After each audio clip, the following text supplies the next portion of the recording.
Hello students, आज हम लोग अभी तक जो है हम लोग force and laws of motion में काफ़ी कुछ पढ़ चुके थे। इसके बाद जो है हम आगे न्यूटन्स लॉज, न्यूटन के क्या लॉज हैं इसके बारे में स्टडी करेंगे आज। ठीक है, तो लेकिन उससे पहले एक इम्पॉर्टेंट टर्म आता है inertia.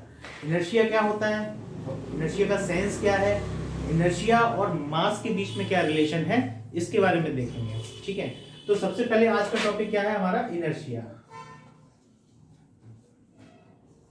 What is the mean of inertia. अगर आपसे पूछा जाए डिफाइन कीजिए इनर्शिया को, तो आप कैसे डिफाइन करेंगे, इसके बारे में आज बात करते हैं।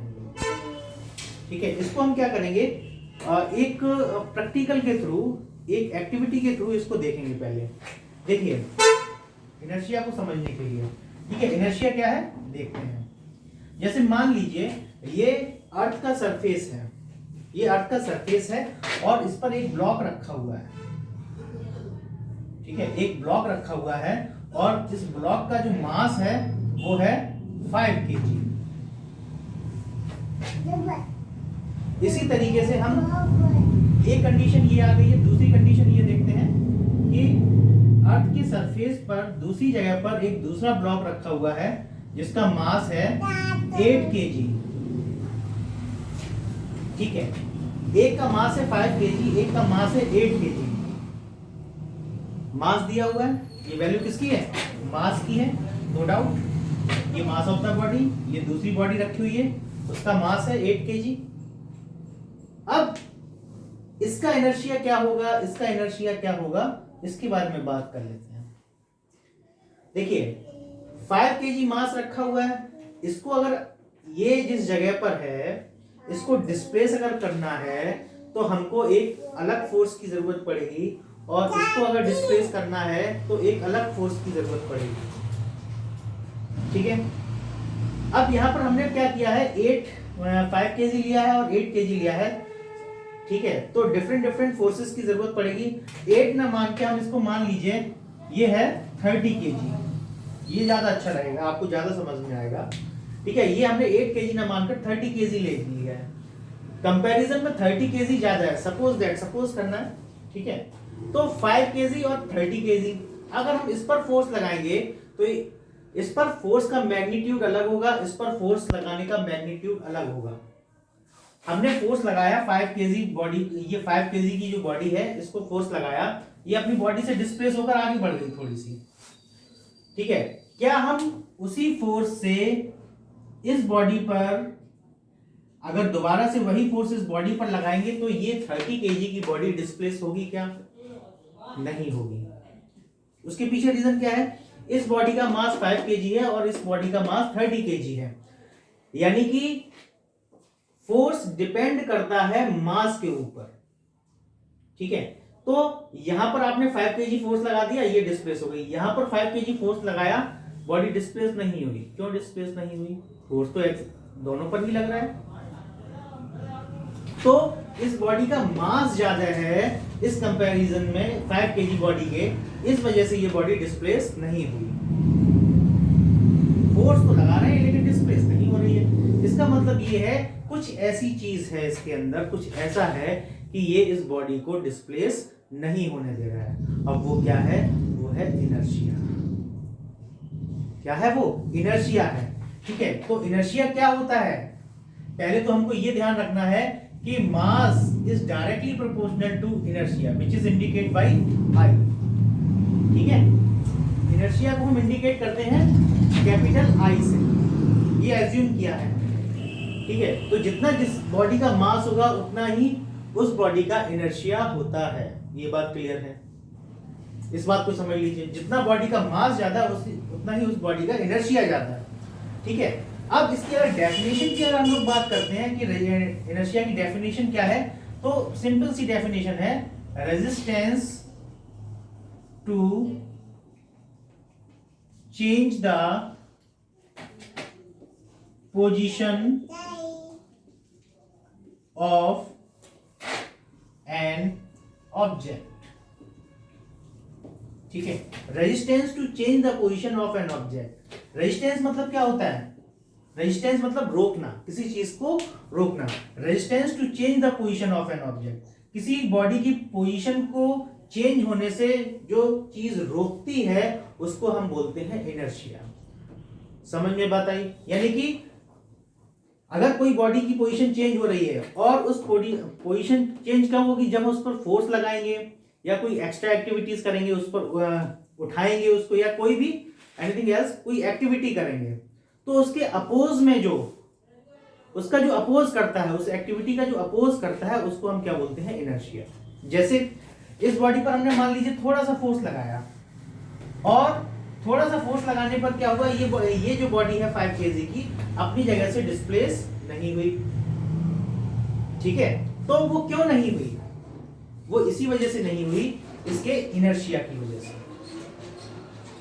ये बॉडी इस पर फोर्स लगाया, ठीक है, बॉडी डिस्प्लेस नहीं हो रही है, क्यों? उसके इनर्शिया की वजह से। ठीक है, तो इनर्शिया की डेफिनेशन हमने क्या देखी? Resistance to change the position of an object, किसी बॉडी की पोजीशन के चेंज होने को जो रोकता है उसको हम क्या बोलते हैं? इनर्शिया बोलते हैं। और जितनी बॉडी का मास ज्यादा होता है उतना ही उस बॉडी का इनर्शिया ज्यादा होता है। एक और एग्जांपल ले लेते हैं। जैसे मान लीजिए कोई ईंट है, ठीक है, एक ईंट है छोटी सी, तो उसको आप लेते हैं और उठाया और फेंक दिया। ऐसे ही अगर एक बड़ा पत्थर आपके सामने आ जाए तो क्या आप उसको उठा पाएंगे? नहीं, क्योंकि वो बड़ा है, उसका मास ज्यादा है, और जिसका बॉडी का मास ज्यादा होता है उसका इनर्शिया भी ज्यादा होता है। ये आपको लाइन हमेशा याद रखनी है। Mass is directly proportional to inertia, या फिर inertia is directly proportional to mass. कोई भी फैक्ट आप कंसीडर कर सकते हैं। तो आई थिंक आपको थोड़ा सा समझ में आया होगा कि इनर्शिया का सेंस क्या है। Resistance to change the position of an object, किसी बॉडी की पोजीशन को चेंज होने के, किसी बॉडी की पोजीशन चेंज होना, ठीक है, चेंज होने को जो रोकता है उसको हम क्या बोलते हैं? इनर्शिया बोलते हैं। आई होप आपको समझ में आया होगा। अब इसके बाद हम inertia of motion, inertia of rest, inertia of direction के बारे में बात करेंगे। ठीक है, और inertia of direction, inertia of direction, इसमें ही हम दो फैक्ट देख लेते हैं कि इनर्शिया ऑफ डायरेक्शन या इनर्शिया ऑफ मोशन की बात करेंगे। फर्स्ट पॉइंट ये है, इनर्शिया ऑफ रेस्ट की बात करेंगे, और इनर्शिया ऑफ डायरेक्शन की बात करेंगे। इनर्शिया के बारे में देख लिया, inertia of motion, inertia of rest, inertia of direction के लिए देखेंगे। अब इन तीनों को कंबाइन करने पर ही क्या बन जाता है? न्यूटन का first law. This is the Newton first law. देखते हैं इस बोर्ड में आता है।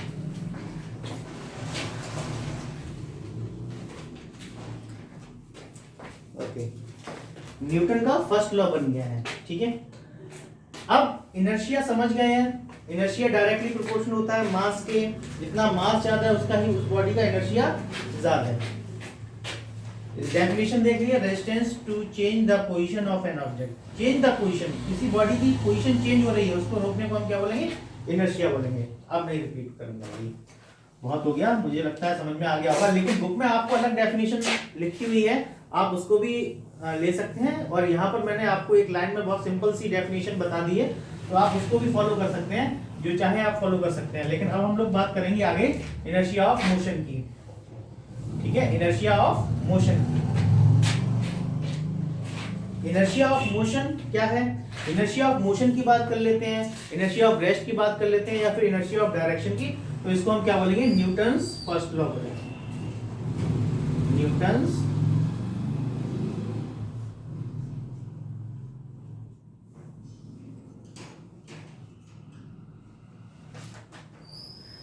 न्यूटन का फर्स्ट लॉ आप छोड़ दीजिए, पहले हम इनर्शिया ऑफ मोशन की बात कर लेते हैं।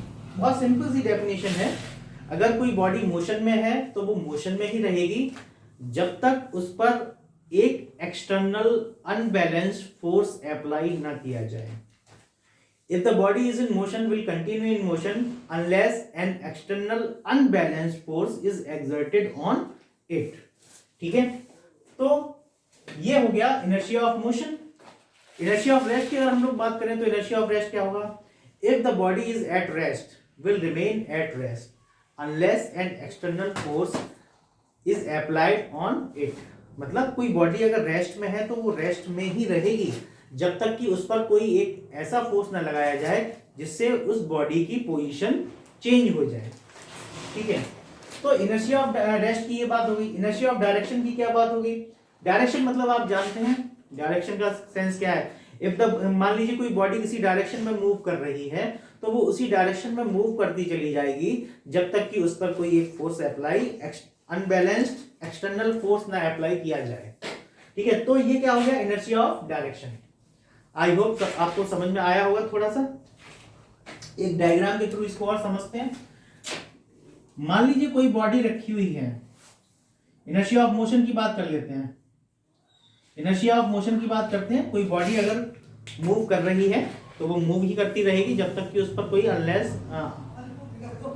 एक्सटर्नल अनबैलेंस फोर्स ना लगाया जाए। जैसे मान लीजिए यूनिवर्स की बात करते हैं। कोई बॉडी मोशन में है तो वो मोशन में ही चलती चली जा रही है, चलती चली जा रही है। ठीक है, और वो चलती ही जाएगी हमेशा, वो रुकेगी कभी नहीं जब तक उस पर कोई फोर्स नहीं लगेगा। तो इसको लिख लेते हैं, कोई बात नहीं। इनर्शिया ऑफ मोशन और दूसरा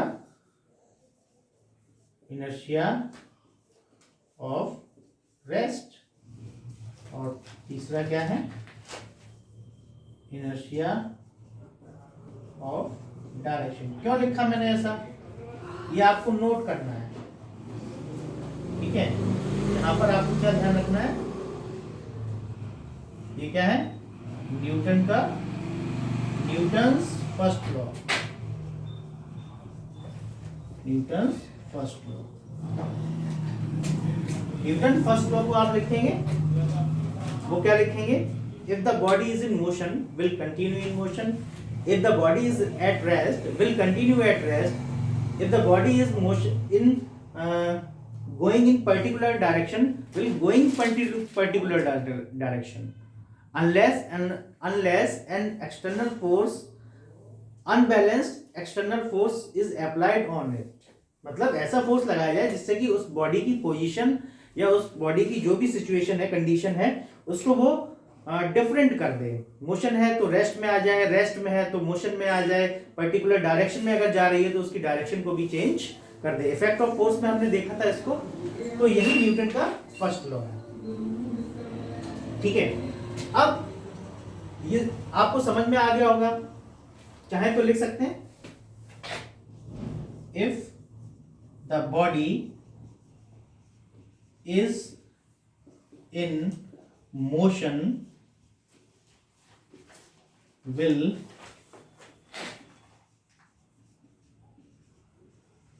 continue in motion and body at rest will remain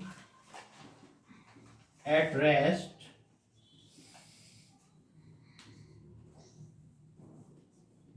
and body moving in a particular direction will continue moving। ठीक है, unless an external unbalanced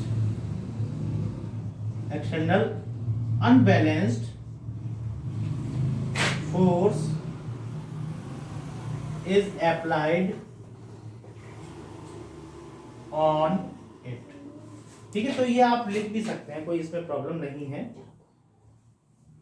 तो ये न्यूटन का फर्स्ट लॉ था। आई होप सबको समझ में आया होगा। इसको आप जो है नोट कर लीजिए, नोट तो होगा ही लेकिन इसको ध्यान रखेंगे आप। अब हम लोग आगे बात कर लेते हैं न्यूटन के सेकंड लॉ।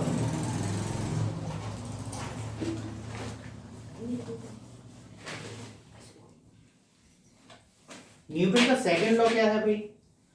न्यूटन जो है न्यूटन्स सेकंड लॉ, न्यूटन के सेकंड लॉ क्या है भैया, देख लेते हैं। देखिए न्यूटन का सेकंड लॉ समझने के लिए पहले हमको पता होना चाहिए momentum. What is momentum? Momentum indicated by P, small P भी बना देते हैं कभी कभी, कहीं पर कैपिटल पी भी बना देते हैं, कोई उसमें प्रॉब्लम हमको नहीं है। तो मोमेंटम को हम किससे इंडिकेट करते हैं? पी से इंडिकेट करते हैं। और मोमेंटम का जो फॉर्मूला होता है वो क्या होता है? M into V, mass into velocity. अगर आपसे पूछा जाए कि किसी बॉडी का मोमेंटम क्या होगा, तो आप क्या करेंगे? वो उस बॉडी का मास और उस बॉडी की वेलोसिटी दोनों का मल्टीप्लाई कर देंगे और वही बॉडी का क्या होगा? मोमेंटम होगा। ठीक है, तो मोमेंटम, इससे आपको इस फैक्ट से समझ में आया होगा, फॉर्मूले से समझ में आया होगा कि बॉडी का मोशन में होना कंपलसरी है। अगर बॉडी मोशन में है then body has momentum. If the body is at rest then momentum is zero. क्यों? क्योंकि वहां पर v की वैल्यू क्या होगी? जीरो हो जाएगी, तो p की वैल्यू भी क्या हो जाएगी? जीरो। तो मोमेंटम होने के लिए किस चीज का होना जरूरी है? बॉडी की वेलोसिटी का होना जरूरी है। क्लियर है ये बात? अब हम लोग बात कर लेते हैं कि न्यूटन का सेकंड लॉ क्या है। देखिए मोमेंटम के बारे में हम समझ गए हैं। फोर्स हम जानते हैं क्या होता है? F इक्वल्स टू ma होता है। ये हम फोर्स का फॉर्मूला लिखा चुके हैं आपको। इसके बाद एक्सेलरेशन का फॉर्मूला क्या होता है ये भी हम आपको बता चुके हैं, v minus you upon T होता है। तो इन फॉर्मूलेज में कोई भी प्रॉब्लम हमको नहीं आनी चाहिए, यूनिट में भी कोई प्रॉब्लम नहीं होनी चाहिए। तब हम क्या कर सकते हैं? आराम से सेकंड लॉ को समझ सकते हैं। सेकंड लॉ क्या है देख लेते हैं। सेकंड लॉ को अगर हम डिफाइन करने के लिए बताएंगे तो क्या होगा? The rate of change of momentum is directly proportional to external unbalanced force। मतलब किसी बॉडी के मोमेंटम का जो रेट ऑफ चेंज है वो डायरेक्टली प्रोपोर्शनल होता है किसके? एक्सटर्नल अनबैलेंस्ड फोर्स के। देख लेते हैं इसको। अगर डेफिनेशन में अगर हमको स्टेटमेंट में बोला जाए लिखने के लिए तो कैसे लिखेंगे? The rate of change of momentum, P indicate the momentum, ठीक है? Momentum is directly